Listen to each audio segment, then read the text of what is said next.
Good morning from Wheeler Park, Oklahoma City. I'm here for the first run in 4 days.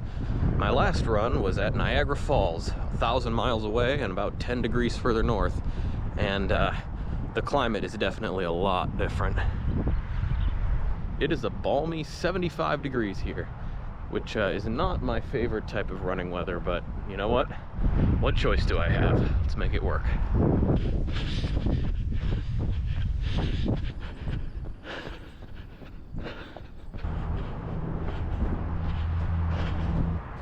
Guess who found a giant line of cowboys? This is the monument to the 1889 Oklahoma Land Rush, which was responsible for the foundation of Oklahoma City.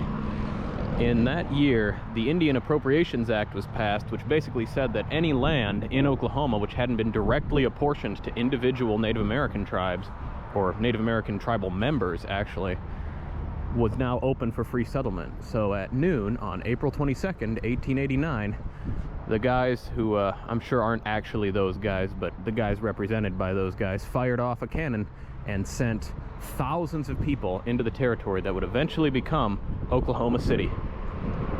Look at them all. Covered wagons, non-covered wagons, horses.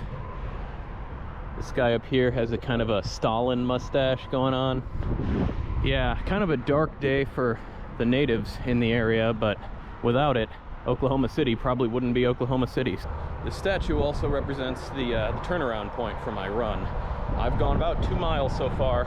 This entire trail is made of concrete, and I'm used to running on gravel, so it has been hell for my ankles. But hey, you know, if these guys could come in here and just settle on some open prairie and hope for the best, I can run 2 miles back to my air-conditioned car. I think that's fair. And there's the front of the monument, the first few guys charging in. Yeah, all this land had been given to native tribes when they were relocated back in the 1830s. So it was kind of an underhanded move for the government to start giving it away to people. Certainly not an ethical way to do things, but at least I get to run this wonderful river trail.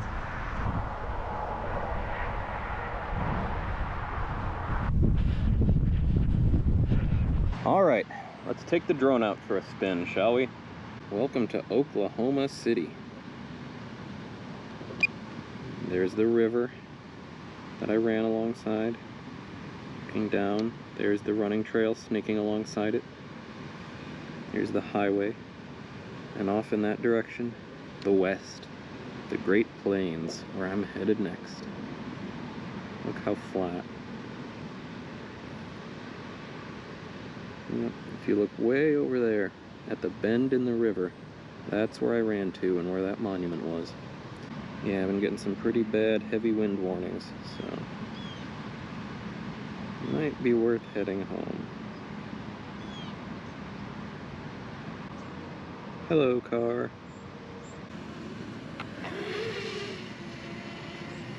Back in the car. We have a busy itinerary today with lots of driving and lots of stops. So first Starbucks, and then heading west. Welcome to the Great Plains. Dry, gray-green, eternal. Not sure if the camera does it justice, but you can see to the horizon, and it is flat. Lunchtime. So I've stopped in at the legendary Fred's Steakhouse in order to try Rocky Mountain Oysters. Calf fries. Calf testicles.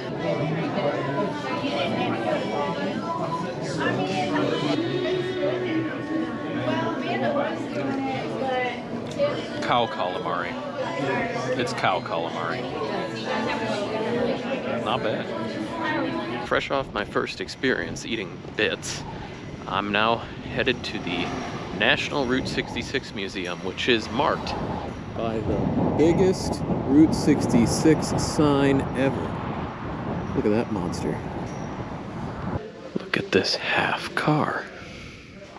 Bet it gets terrific mileage.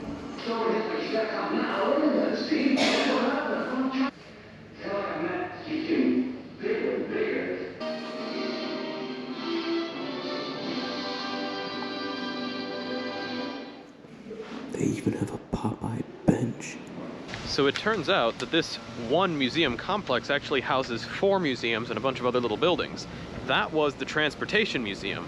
This is the 66 Museum. Got the traditional greeter. It started at Grant Park in Chicago and ended You talking on to Santa me? Monica Boulevard in Los Angeles.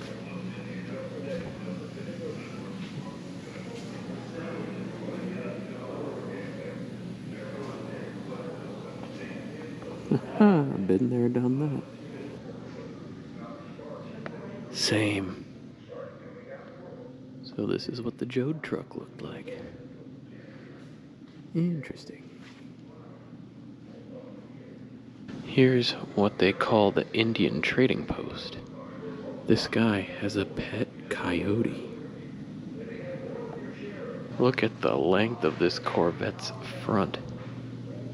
They don't make them like they used to. That has to be the biggest largemouth bass I've ever seen. Feed a family with that thing.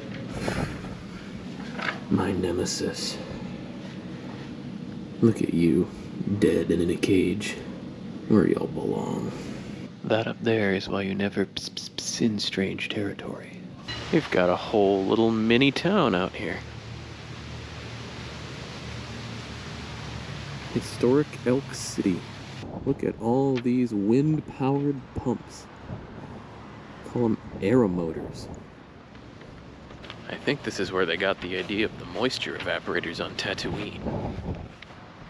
And the Farm Museum. Look at that. Model T touring car.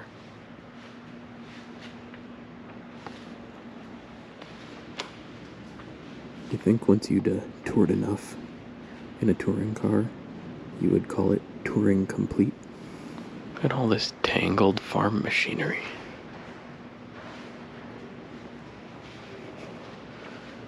I'm glad there's a model to tell us how it was used, because none of this would be obvious. That's quite the collection. Word radiator.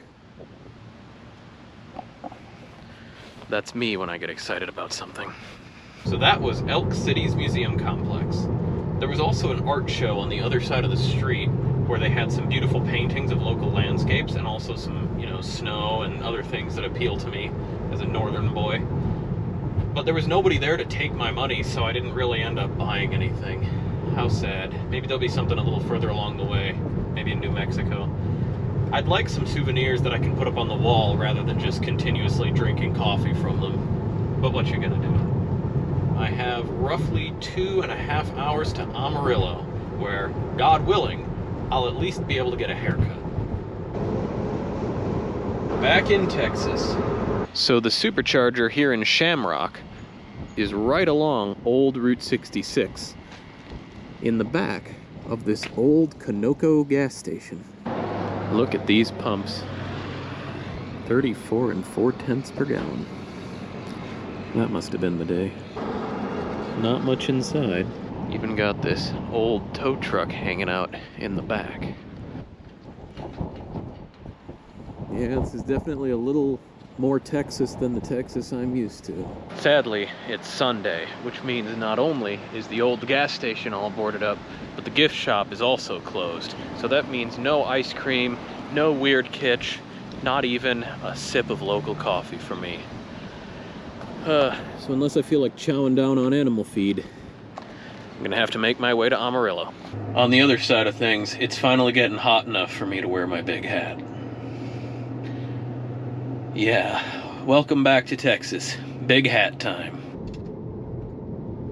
Man, it just gets emptier and emptier out here. It may not be desert, but it is close. Comanche country back in the day. Look at all those windmills on that flatness. And that huge cross. I would stop and check that out, but I gotta hurry to Amarillo.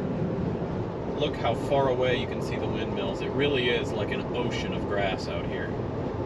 Welcome to Amarillo, in the center of the Texas Handle. Kind of spread out Not a big downtown to stare at, but there's quite a bit going on here, including places to get a haircut. So now I got my hair nice and short, and the smell of spray paint is in the air, because I'm heading to Cadillac Ranch. Got me some paint, got me some cars. Let's get to it.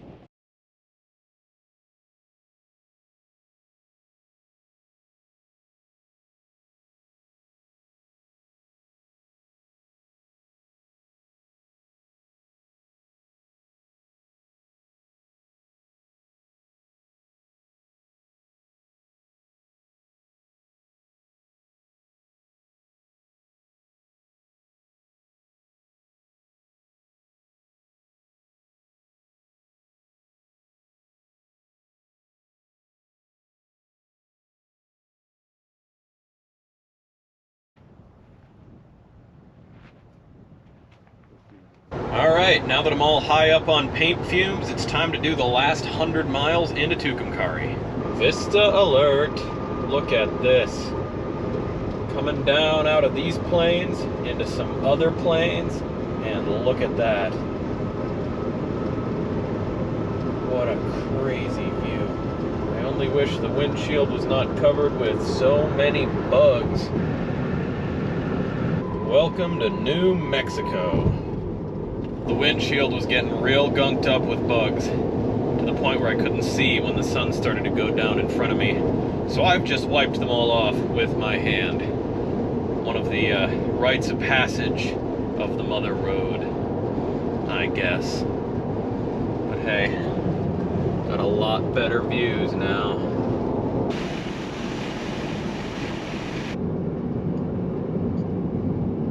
There, on the horizon, is Tucumcari Mountain. Supposedly, the word Tucumcari comes from a Comanche word meaning to lie in wait.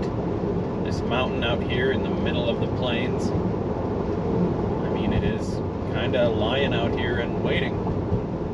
Yeah, just north of it is the town of Tucumcari, where I'm gonna be heading in for the night. Welcome to the legendary Blue Swallow Motel here in Tucumcari.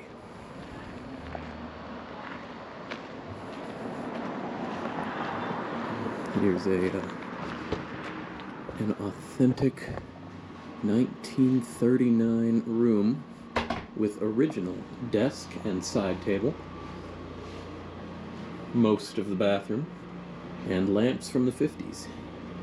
There's also a real rotary phone, which I'm told works. So I'll have to figure out how to use that and make some really weird calls. Now the proprietor, a very nice gentleman named Robert, has given me permission to fly the drone around town from here. So let's get that started.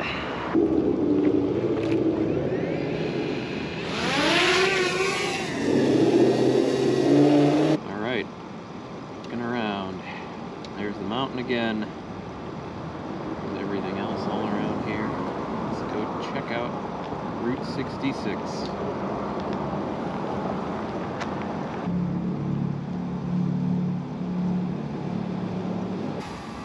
Blue Swallow Motel sign. Oh, iconic. Alright, let's go see what's around.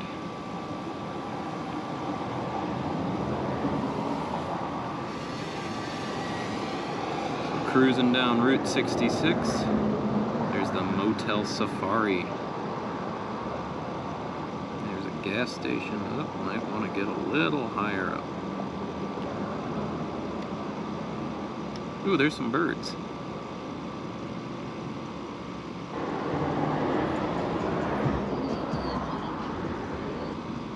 Yep, a whole city dedicated to Route 66. Looks like the winds are pretty strong up here above town.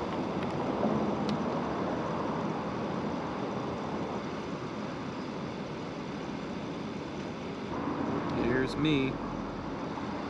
Tiny little speck on the floor.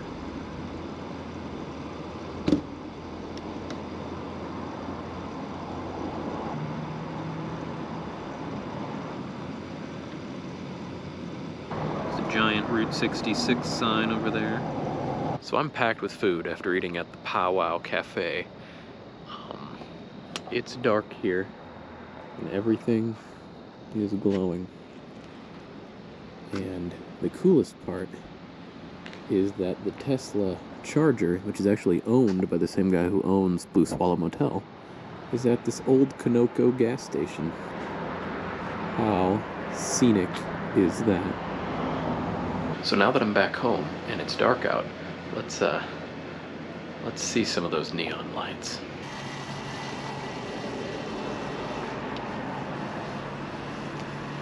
All right, let's get this glorified mosquito exploring. Here's the Blue Swallow. Here's me in my my little chair, waving hello.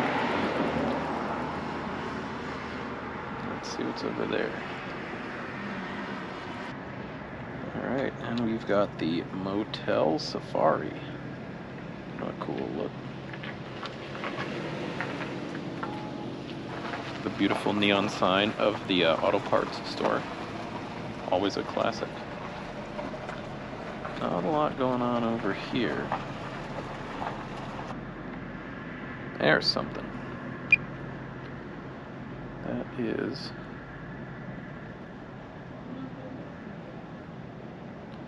the American.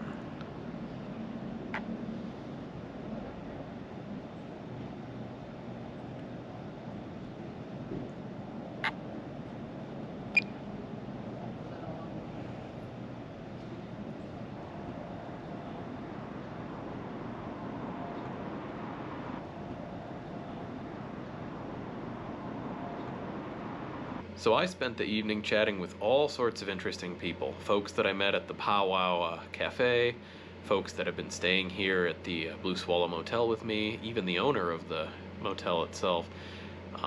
And we just swapped some stories, had some very interesting discussions. A key thing to take from here is that this place is a crossroads and everybody here is going somewhere else.